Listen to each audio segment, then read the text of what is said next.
दोस्तों मेरे पास इस तरह के सवाल बहुत आते हैं कि सर मेरी जब जॉब चल रही है या मैं जॉब के लिए कोशिश कर रहा हूँ, मेरे ऊपर फला केस चल रहा है, या अगर मेरे ऊपर कोई केस लग गया तो क्या उस केस में मेरी जॉब बचेगी या मेरी जॉब पर कोई असर पड़ेगा?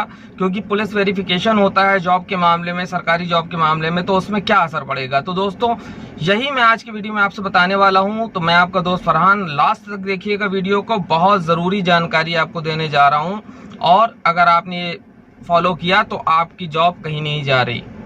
दोस्तों देखिए, सबसे पहली बात कि जो जॉब के ऊपर असर करने के जैसे मामले हैं, तो उसमें मान लीजिए अगर आपको कोई छुटपुट मामले लगे हैं, छुटपुट मारपीट का, 323 का, 341 का, और या 498 का, 504, 506, इस तरह के अगर मामले आपके ऊपर लगे हुए हैं और वो कुछ कई सालों से खिंच रहे हैं, तो सबसे पहले तो आपको अपने वकील से मिल करके आपको ये बात करनी चाहिए कि वकील साहब ये इतना ज़्यादा मामले क्यों खींच रहे हैं, ये छुटपुट जो है जो केस है इसमें आप इतना ज़्यादा टाइम क्यों ले रहे हैं, गवाही दिलवाइए, गवाह क्यों नहीं पहुंच रहे हैं, क्या मामला है, आखिर क्यों इतना ज्यादा टाइम लग रहा है। ये सारी चीजें आप वकील से मिलकर के डिस्कस करिए। हर चीज को बिल्कुल छोड़ मत दीजिए अपने हाल पर।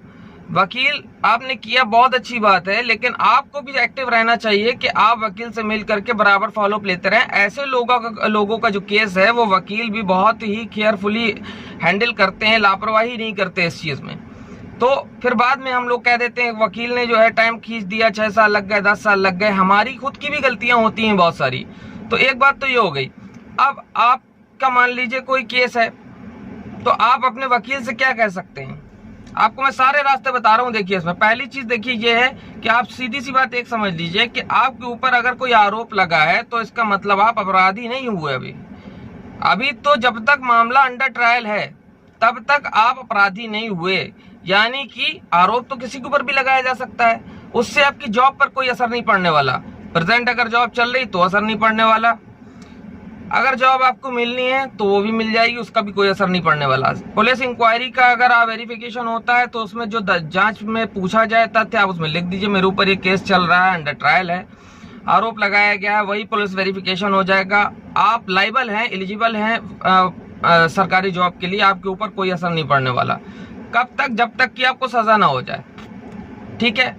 अब प्रोसीजर क्या है मैं आपको बता रहा हूँ। पहले आपका मान लीजिए अगर कोई केस आपका पुलिस थाने में किया गया है तो आप सीधे थाने में जाकर के अपनी सफाई दे सकते हैं कि साहब देखिए हमको गलत तरीके से फंसाने की कोशिश की जा रही है और मेरे ऊपर जो है ये चार्जेस गलत लगाए गए हैं। एक तो बात हो गई ये। दूसरी बात क्या हो गई, अगर मान लीजिए कोई आपके खिलाफ सीधे कोर्ट ही पहुंच गया और कोर्ट में उसने 156(3) लगा दिया और वहां से कॉग्निजेंस लिया गया है और आपके ऊपर चार्जेस लगे हैं, उस केस में आप क्या कर सकते हैं कि आप डिस्ट्रिक्ट जज यानी डिस्ट्रिक्ट कोर्ट में आप 397 CRPC की है, जिसमें कि आप उस ऑर्डर को चैलेंज कर सकते हैं। तो कह सकते हैं कि इसको रिवीजन कीजिए, हमारे ऊपर गलत आरोप लगाए गए हैं, ऐसा कोई मामला और बनता नहीं है, इसमें आपको वकील की मदद हालांकि लेनी पड़ेगी, लेकिन आप उसको रिवीजन में डाल सकते हैं। तो उसमें क्या होगा कि कुछ महीने लग जाएंगे। ठीक है, आपके ऊपर कोई ऐसे चार्जेस अभी नहीं लगे, अभी आप फाइट कर रहे हो अपने ऊपर लगे हुए आरोपों को कैंसिल कराने के लिए। एक तो बात ये हो गई। दूसरी चीज क्या है कि अगर मान लीजिए वहां से भी आपका मामला नहीं बनता, आपके ऊपर कन्विक्शन हो गया, तब अब आप कहोगे अब तो अपराधी साबित हो गए हम, अब जॉब चली जाएगी। नहीं जाएगी, अभी भी आपके पास ऑप्शन है। अब आप चली जाइए उस ऑर्डर के अगेंस्ट हाई कोर्ट में आप अपील कर दोगे, अपीली न्यायालय में। अपील का मतलब ये, अगले न्यायालय में आपने अपील किया तो आपकी वो जो सजा, उसको जो कन्विक्शन हुआ था, जो सजा दी गई थी, उसे कैंसिल रद्द कर दिया गया। अब वहां पे अपील चलती रहेगी। जब वहां पर अगर आपका काम बन जाता तो मच बेटा, अगर वहां भी आपको सजा दे दी जाती है तो फिर आप नेक्स्ट अपीली न्यायालय में चले जाइए, सुप्रीम कोर्ट, मतलब डिस्ट्रिक्ट मजिस्ट्रेट के यहाँ से फिर आप सेशन से आप सीधे जाएंगे हाई कोर्ट, हाई कोर्ट से आप सुप्रीम कोर्ट, फिर वो हाई कोर्ट की सजा को रद्द कर देगा जब तक वहां पे अपील चलती रहेगी। तो ये लंबा प्रोसीजर हो जाएगा, यानी आपकी जॉब पे असर नहीं पड़ने वाला। ठीक है, एक बात तो ये हो गई। दूसरी बात ये कि अगर आपका सेशन से कन्विक्शन हो जाता है, जैसे छुटपुट मामले हैं, जैसे मैंने आपको बताया 323, 341, 504, 506, 498, इस तरह के जो छोटे मामले हैं, इसमें क्या है कि आप अपने वकील से कहिए, ठीक है, कि आप जो है अगर केस को लंबा खींचोगे तो फिर आपको कबूल करना पड़ेगा। ठीक है ना? 6-6 साल खींच रहे हैं कि आपके वकील अगर मामलों को, तो हो चुका। इतने छोटे छोटे मामले, बहुत से बहुत 2 साल। जितनी जल्दी से हो सके अपने मामलों को खत्म करवाने की कोशिश कीजिए, एक्टिव रहिए थोड़ा। और अपने वकील से कहिए ये जो प्रोबेशन ऑफेंडर के एक्ट है उसकी 4 और 12 के तहत शपथ पत्र दाखिल होता है। उस शपथ पत्र में आप लिखते हो कि सर देखिए मुझसे गलती से हो गया और आइंदा से ये गलती मुझसे नहीं होगी।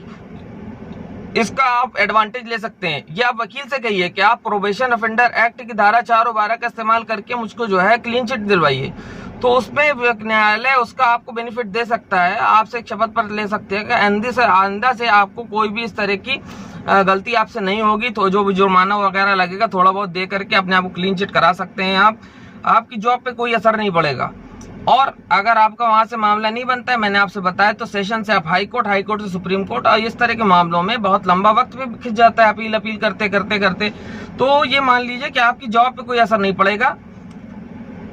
आरोप कोई भी लगा सकता है जब तक फाइनल स्टेज में कन्विक्शन ना हो जाए और आप पर एलिगेशन न लगा दिए जाए और आपको अपराधी घोषित न कर दिया जाए, यानी सजा न दे दी जाए। सेशन से सजा होगी, हाई कोर्ट सजा होगी, सुप्रीम कोर्ट। लेकिन फाइनली जब तक लास्ट में आप थक के हार के बैठ नहीं जाओगे कि हाँ अब हमको सजा हो गई, अब हमें ऊपर नहीं जाना है, तो वो तो आपकी गलती है। अगर आप सुप्रीम कोर्ट तक चले जाते हो उसके बाद भी आपको फाइनली सजा हो जाती है, तो फिर आपकी जॉब का मामला बन सकता है। लेकिन जब तक आपके ऊपर आरोप सिद्ध नहीं हो जाता तब तक आपके ऊपर मामला नहीं बन सकता। इसलिए आप बिल्कुल बेफिक्र रहें, जॉब आपका करियर बचा हुआ है। लेकिन जाग जाइए, आप लोग लापरवाही बहुत करते हैं, इस वजह से इतनी गड्ढे चढ़ते चले जाते हैं फैसलों पे। वकील का काम है फाइट करना, पैरवी करना आपकी, लेकिन वकील के पास बहुत सारे केसेस होते हैं। एक्टिव लोगों के केस वो हमेशा दिमाग में रखता है और उस पर बराबर वो कंटिन्यूसली फोकस करता है। अब आप चले गए, उसके बाद 2 महीने बाद की तारीख ले ली गई, अब 2 महीने तक आप शक्ल नहीं दिखा रहे हो, फिर आप 2 महीने बाद जाओगे तो वो पूरा केस फिर से याद दिलाओगे उसको, फिर वो कुछ करेगा, फिर 2 महीने के लिए। तो इस तरीके से सालों लटक रहे हैं। ये बताइए 323, 341 और ये छोटे छुटपुट मामले 504, 506 के, इस तरह के मैंने आपको कुछ उदाहरण दिए। तो ये मामले कुछ मामले नहीं है, मैक्सिमम 2 साल मान लीजिए, इसमें वो 2-2.5 साल, 6-6 साल, 8-8 साल मामले खींच रहे हैं। इसमें गलती कहीं ना कहीं हमारी आपकी भी है। हर चीज का ठीकरा जो है वो अदालत पे नहीं फोड़ा जा सकता। आपके जॉब पे कोई असर नहीं पड़ने वाला है जब तक कि आरोप सिद्ध ना हो जाए। वर्तमान में जॉब अगर चल रही है तो भी असर नहीं पड़ेगा, जॉब अगर आपको मिलने वाली है तो उस पर भी कोई असर नहीं पड़ेगा। आप एलिजिबल हैं जब तक आपके ऊपर अपराध सिद्ध ना हो जाए। तो दोस्तों उम्मीद करता हूँ वीडियो आपको पसंद आया होगा। पसंद आया है तो इसको शेयर कीजिए और कमेंट करिए, लाइक भी कीजिए। मैं आपका दोस्त फरहान एक बार फिर हैव ए ग्रेट डे।